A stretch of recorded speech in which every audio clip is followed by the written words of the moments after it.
mixer king Tara Singh को जारी देसी बीट भागना ब्रोदर्स रिकॉर्डिंग स्टूडियो चौक का बरवाड़ा चाल बादरा आंदोली वाले छोरे मेरे बाल मुमारो लगायो बाल मुमारो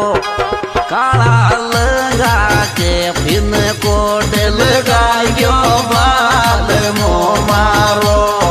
काला लगा के फिन कोड